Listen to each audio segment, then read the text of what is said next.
O Opinião Pernambuco está de volta e hoje estamos abordando o tema acidentes no trânsito. Participam Iveson Correia, diretor da Escola Pública de Trânsito do Detran.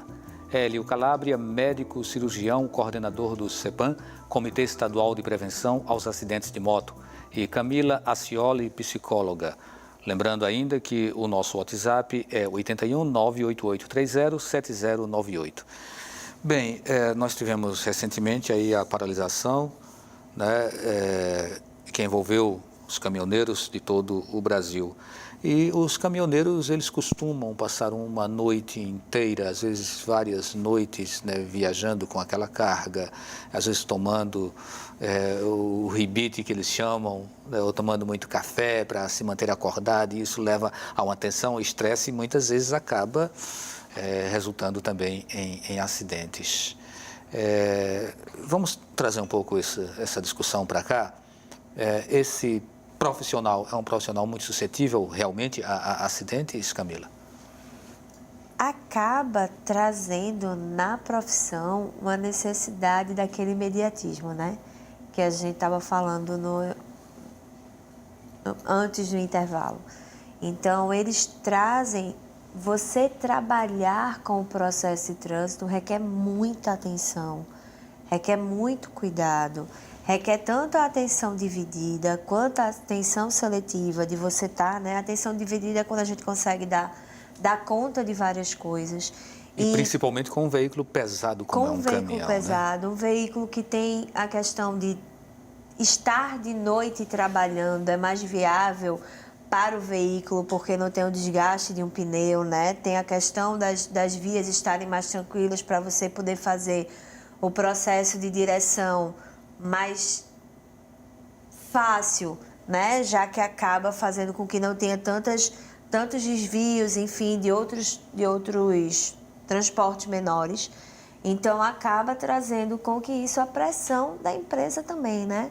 E de toda a carga que se traz, principalmente cargas vivas, cargas perecíveis, cargas inflamáveis, que tem um local para chegar, que tem uma saída. Então, sim, sabe, Oli, acaba trazendo para esse trabalhador uma pressão maior, tensão, né? Uma tensão maior. E muitas vezes, para conseguir dar conta desses prazos que geralmente se pautam ao mínimo na logística, como ordem, e não como que coisa boa que chegou, né, em menos tempo, eles acabam utilizando os recursos, né? São muitos acidentes que envolvem caminhões? Vocês têm? São, mas não é o grupo prioritário, não é o grupo que mais contribui, digamos assim, que mais se sofre vítima, que mais morre em acidente de trânsito.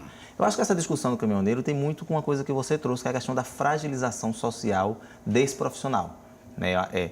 Ele dirige durante a noite inteira, não porque ele quer, mas porque ele precisa. Ele toma rebite muitas vezes, não porque ele quer, mas porque se ele não fizer isso, ele não consegue um salário digno. As manifestações que a gente acabou de acompanhar foi bem nessa seara, né? O que sobrava para eles depois de uma viagem era impossível de sobreviver com aquilo. Então, perpassa por essa discussão, da gente dar mais qualidade de vida para essa população. Isso. Aqui no Brasil, a gente teve um importante avanço, que é o exame toxicológico. Hoje, quando vai renovar a habilitação, ele precisa fazer um exame que vai acusar se ele consumiu alguma droga, como cocaína e outras drogas, na janela de 90 dias. Já que você tocou nesse ponto, vamos trazer essa questão do álcool e a direção também, doutor Hélio? Inicialmente, o que mais me impressionou nesses dias terríveis que a gente passou foi que boa parte dos caminhoneiros que a gente via e ouvia entrevistas eram caminhoneiros que tinham mais de 60 anos de idade. Foram vários caminhoneiros de 70 anos de idade. Então, um país em que o seu idoso... Inclusive o que morreu tinha 70 anos, 70, 72. Um país em que o seu idoso está encarando uma linha de estrada como a gente tem, com um caminhão pesado daquele tamanho, virando noite dirigindo... Mais uma vez, para tudo. Tem alguma coisa muito errada com a nossa sociedade, com os nossos idosos dirigindo carretas enormes, virando noite, rodando o Brasil. Assim, nós temos 8 mil quilômetros de costas marítimas. Por que se investiu tanto durante todos esses anos no modal rodoviário, gente? Então, você vê uma sociedade com idosos dirigindo caminhões, morrendo. Tem alguma coisa também muito errada na nossa sociedade. Eu acho que isso precisa ser discutido. Então, quando um idoso desse sofre um acidente, normalmente ele sofre um acidente porque ele dormiu por pura exaustão, por não ter umas condições físicas de pilotar uma carreta. Então, esses acidentes normalmente são muito graves, causam morte. Um envolvimento com álcool existe, mas não é o predominante. O álcool está muito ligado ao adulto jovem e não ao adulto e idoso. Mas, volto a dizer, o nosso modelo de transporte, como na cidade está muito complicado, o sistema público não é bom, e se prioriza o veículo individual, o modelo de transporte comercial do nosso país está focado em caminhão. Só um segundinho, Camilo. Nós estamos programando uma série de debates para trazer todas essas variações do tema relativos do tema da greve, né, em desdobramentos, né? A crise do petróleo, a questão do modal de transporte rodoviário, né, ferroviário, né, qual é o marítimo, qual é o modal mais interessante para o Brasil. Então, se vocês acompanharem o Opinião Pernambuco, vão ver que a gente vai trazer essa discussão para mais aprofundamento. Então, Camila quer ainda fazer uma referência a isso, a gente faz e depois a gente fala sobre dois pontos aqui que eu não queria que a gente deixasse de falar, que é do cinto de segurança do celular ao volante, além do consumo de álcool. Só uma questão que é muito importante, que quando traz o processo de precisar, né? Porque aí você também coloca esse caminhoneiro, esse trabalhador, numa posição de que você sai para, no final, ter um valor irrisório para você, que te afasta de uma família, te afasta de um convívio social, onde você é viajante na maior parte do tempo, né? Que não se estabelece, mas que tem prazos a seguir. Acho que com esse processo dos postos terem agora um local para o caminhoneiro descansar deve ter favorecido um bocado, porque nem as estruturas nas rodovias se tinha, mas existe também esse fator emocional que percorre, né? Que percorre, inclusive, ele de querer fazer o menor prazo, para poder chegar em casa. Né, para poder ficar um pouco nesse processo. Iveson, beber e dirigir está dando multa de quanto atualmente? Quase R$3.000. Além de dar suspensão, dependendo e aí o doutor trabalha com a LC que pode falar isso bem claro, dependendo do limite aferido pelo etilômetro, pode dar suspensão ou cadeia. A pessoa pode ir presa. E ainda assim as pessoas estão fazendo isso, né? Algumas pessoas. Né? Algumas pessoas. A gente tem um exemplo como o da Lei Seca, que é louvável, que a gente tem percebido, pelo menos na região metropolitana, uma mudança de cultura. As pessoas andam bebendo perto de casa para voltar a pé. E eu digo assim, hoje a gente tem várias formas de voltar. A gente tem hoje aplicativos de mobilidade, à torta e à direita aí, que a pessoa pode voltar para casa sem dirigir. Então, a mistura do álcool e direção é um assunto preocupante. Nós do Detran identificamos, através da pesquisa do IBGE, a Pesquisa Nacional de Saúde do Escolar, que com 14 anos, o jovem no Brasil, em média, está tendo o primeiro episódio de embriaguez. Então, isso ligou o alerta. Se com 14 anos ele já está se embriagando, a chance dele, no futuro, misturar álcool e direção é muito maior. E aí nós do Detran pensamos num projeto chamado Jovem Cidadão, onde a gente traz o jovem no 9º ano para o Detran e faz essa discussão com ele, fazendo ele refletir com o seguinte lema. As escolhas são suas. Com 14 anos, o jovem já se acha que pode fazer qualquer coisa, mas as consequências também serão, e não somente suas, serão da sua família, da sociedade. Tem sido bem interessante no Detran essa discussão. Doutor Hélio. A álcool e direção, ela na região metropolitana do Recife melhorou bastante, como ele disse, mudou a cultura. Então, hoje você sai final de semana e está sempre um colega perguntando quem vai ser o amigo da vez. Olha, não vou de carro não, vamos de táxi, vamos de Uber. As pessoas estão indo para bares mais perto, para restaurantes próximos de casa que dê para ir e voltar a pé. Então, depois de 7 anos de trabalho, é uma realidade. Houve uma mudança de cultura no Recife e na região metropolitana. O grande desafio agora é trabalhar as cidades do interior. E isso a Operação Lei Seca cada vez mais tem feito blitz nessas cidades do Agreste e do Sertão. Pelo que a gente vem acompanhando nos hospitais, ainda existe álcool e direção, mas reduziu bastante. Isso faz mostrar que realmente, como nos países desenvolvidos, as leis são muito duras para álcool e direção. E quando o Brasil começou a trabalhar com leis duras para álcool e direção, esses indicadores começaram a melhorar. Então, a Operação Lei Seca é um grande exemplo desse resultado. Isso é um perfil da nossa população, tem que ter uma lei muito dura, ela ser punida se ela cometer a falha, para que ela entenda que não vale a pena insistir naquilo, doutora Camila? Infelizmente, a conscientização ela acaba sendo secundária, né? O dano causado ao sujeito de forma individual, ele é mais estimulado para que a gente consiga um retorno positivo social, né? Infelizmente, as proibições, elas acabam fazendo mais efeito do que a gente se conscientizar, né? Acho que numa geração que ainda faço parte, né? Hoje em dia também com o processo mais profilático e não de chegar no resultado já danoso, isso está favorecendo, né? Até a conscientização, a reflexão dos adolescentes hoje em dia está muito maior do que há 10, 15, 20 anos atrás, né? Mas ainda existe essa compreensão punitiva mais favorável para as nossas leis do que uma conscientização, né? Como existe em outros países, que as leis elas não são feitas para começar a modificar um comportamento, mas o resultado de um comportamento, né? Do ponto de vista de esforço legal, o Brasil ele tá bem colocado. A gente tem uma das legislações mais exigentes, mais duras do mundo com relação à alcoolemia. Você tem países como os Estados Unidos, onde a tolerância não é zero. E por que morre tanta gente aqui e tanta gente continua envolvendo álcool e direção?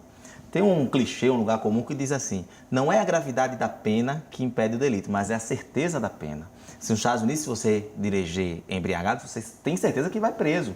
E aí a gente leva para uma outra variável do nosso trânsito. O Código de Trânsito brasileiro exigiu que os municípios assumissem a fiscalização do trânsito, na maior parte do trânsito, né? Parada, circulação e estacionamento. Inclusive, é importante dizer que os limites de velocidade não são determinados pelo DETRAN, mas pelo órgão com circunscrição sobre a via. Rodovia PRF, Rodovia Federal PRF, Rodovia Estadual DR, e nas vias municipais deveriam ser as prefeituras. Mas a gente não tem, a grande maioria a gente tem aqui em Pernambuco 30, 40 municípios que estão integrados ao sistema, de 185. Então, é uma outra discussão que a gente precisa levar. Os municípios, os prefeitos precisam assumir essa responsabilidade, fazer a sua integração. Por quê? Está mais do que provado, a Lei Seca é um exemplo. Onde a Lei Seca chega no interior, os números reduzem naquele período. A Lei Seca sai, os números voltam. Por quê? Porque a fiscalização tem esse efeito de curto prazo. Agora, no longo prazo, apenas a educação, apenas a conscientização pode manter essa mudança de forma perene.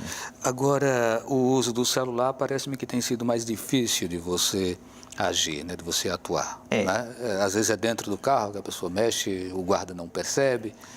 Com as novas tecnologias, isso tem sido mais difícil. Por quê? Porque a autuação da infração do uso do celular precisa da abordagem do agente. Porque muitas vezes em trânsito é difícil que o agente consiga perceber que a pessoa está com o celular. Principalmente hoje com Viva Voz. Todo mundo usa o Viva Voz. E aí os aplicativos de mobilidade precisam entrar nessa discussão.